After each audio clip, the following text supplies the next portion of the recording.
मुकाबला किससे है जी। पिछली बार की तरह से पिछली बार भी ये सभी पार्टियों ने चुनाव लड़ा था। जितनी पार्टियों के नाम आप बता रहे हैं सभी पार्टियों ने चुनाव लड़ा था। एक पार्टी और बढ़ गई है। मैं कहता हूं मेरा मुकाबला सभी पार्टियों से है, सभी पार्टियों के उम्मीदवारों से मेरा मुकाबला है। और हम कार्यकर्ताओं के साथ मिलकर के, 36 बिरादरी के साथ मिलकर के, सभी धर्मों के साथ मिलकर के, अपने कामों के दम पर, अपनी सेवा के दम पर और अपने विश्वास के दम पर हम चुनाव लड़ेंगे। और मैं फिर से कह रहा हूं कि मेरा मुकाबला सभी पार्टियों से है, क्योंकि जो भी चुनाव लड़ता है वो कोई छोटा नहीं होता है, वो सभी पार्टियों से मेरा मुकाबला है। डॉक्टर साहब, मैं एक चीज पूछना चाहूंगा, आपने जो जो काम किए हैं, आप ऐसे 5 काम गिनवा दीजिए कि जो आपने करनाल की जनता के लिए या अपने इलाके के लिए किए हैं, जिनके दम पे आप चुनाव के इस समर में या इस युद्ध में उतरे हैं।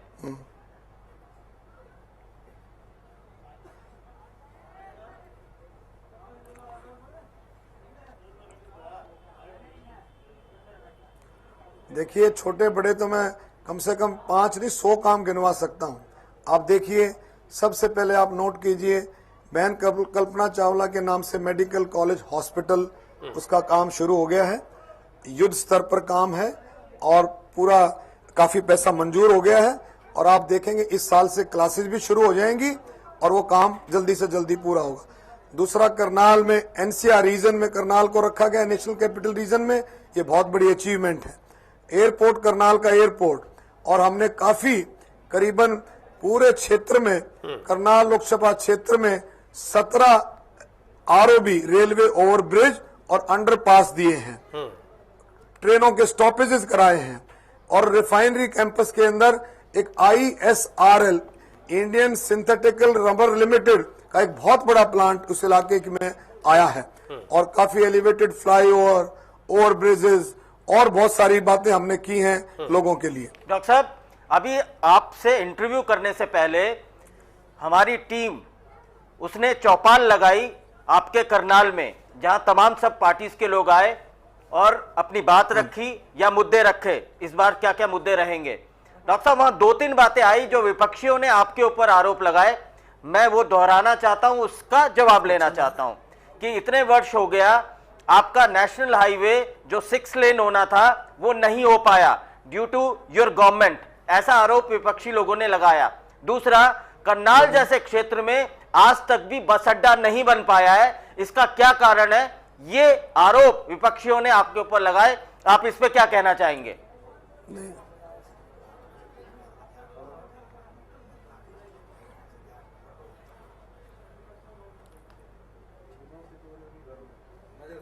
देखिए, जो 6 लेन वाला है वो सोमा कंपनी है, वो उसने उसका कॉन्ट्रैक्ट लिया हुआ है और वो हाई कोर्ट में कोई उसके कॉन्ट्रैक्ट में कुछ उतार चढ़ाव की वजह से हाई कोर्ट में जाकर के अब सुप्रीम कोर्ट में स्टे है। आप समझते हैं कोर्टों में जब कोई मैटर जाता है तो गवर्नमेंट उसमें कितना इंटरफियर करती है, यू नो इट बेटर। और दूसरा, ये बहुत जल्दी, मैंने बार बार मंत्री जी से इसमें बात की है कि भी नेशनल हाईवे अथॉरिटी को इस काम को अपने पास ले लेना चाहिए, लेकिन कोर्ट में पेंडिंग होने की वजह से सरकार इसमें कुछ नहीं कर पा रही है।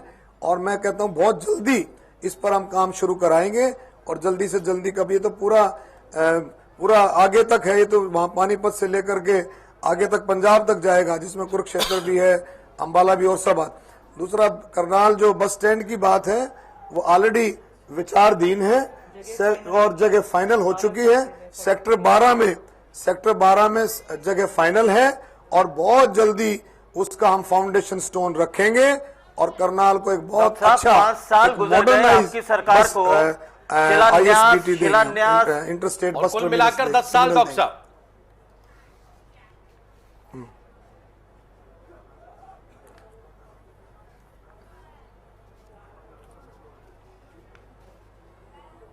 नहीं, देखो एक बात सुनो, आप ऐसे नेगेटिव अप्रोच क्यों रखते हैं? अगर फाउंडेशन स्टोन रखे जाते हैं, अब जब हमने कल्पना चावला मेडिकल कॉलेज का फाउंडेशन स्टोन रखा था तो आपके चैनल ने इंटरव्यू लिया था कि डॉक्टर साहब फाउंडेशन स्टोन रख लिया, देखिएगा कब तक काम शुरू होगा। Why are so negative?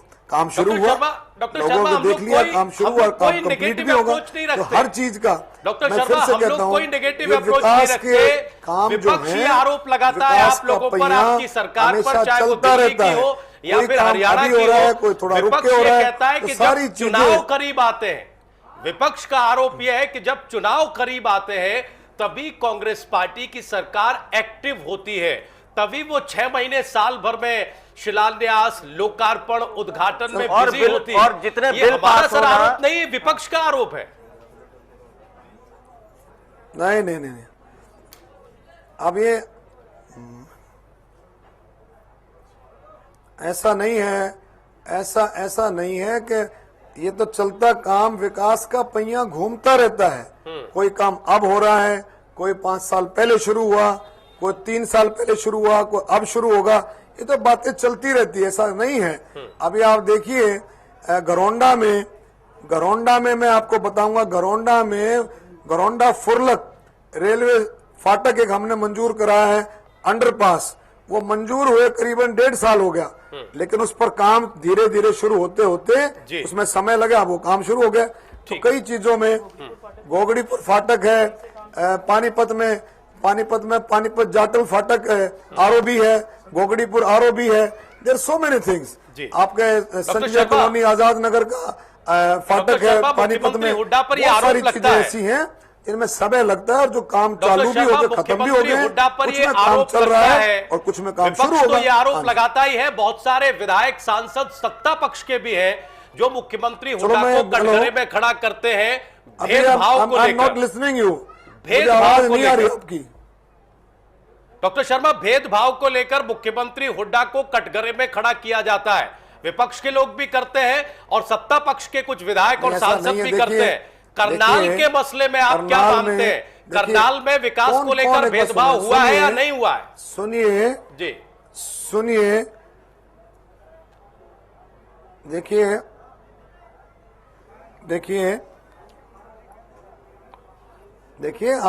आपके सामने है जी, Kalpana Chawla medical college, airport, refinery में इतना बड़ा प्रोजेक्ट, आपका एनसीआर 132 केवी के 33 केवी कितने सब स्टेशंस, आरओबी, अंडरपास, सो मेनी थिंग्स। कितनी कॉलेजेस दी हमारे को, मथलोडा में कॉलेज दिया है, बापोली में कॉलेज दिया है, मेडिकल कॉलेज दिया, हॉस्पिटल दिया, रोजगार कितने नौजवानों को दिया, ये बताइए। हॉस्पिटल 150 बेड का किया है, समहालका में जनरल हॉस्पिटल, समहालका करनाल में नया जनरल हॉस्पिटल, समहालका में 100 बेड का hospital. There so many things, बहुत सारी चीजें हैं जो सरकार ने दी है। मैं कहता हूं कि पैसे के हिसाब से, विकास के हिसाब से करनाल कहीं पीछे नहीं है, लेकिन हम चाहते हैं अगर आप और ज्यादा काम हमारे लिए हो। शर्मा, अगर आपने चुनावी चौपाल देखी होगी तो एक मुद्दा बड़ी प्रमुखता से उठा, पीछे नहीं है। विपक्ष ने भी इस मुद्दे को उठाया और आम जनता ने भी यही बात कही। असंध जो आपके इलाके में आता है, जो शैक्षिक तौर पर पिछड़ा हुआ है, वहां पिछले 40 सालों में आप एक कॉलेज नहीं दे पाए हैं। ये तो कम से कम सरकार की नाकामी मानी जाएगी।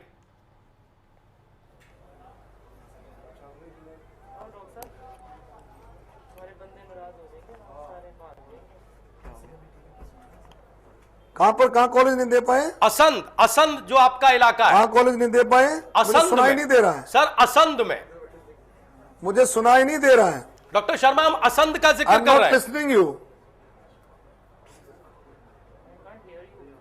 डॉक्टर साहब, आप सुन पा रहे हैं?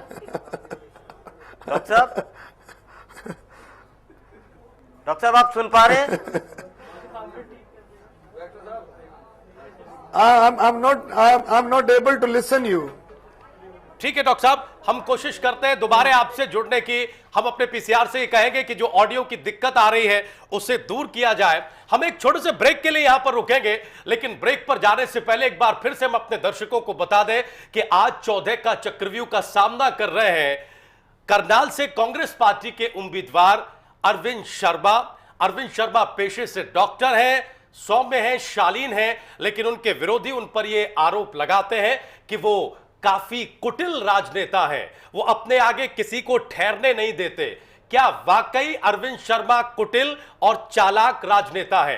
ब्रेक के बाद जब लौटेंगे तो सवाल इसी चालाकी और कुटिलता को लेकर होंगे। तुरंत हाजिर हो रहे हैं।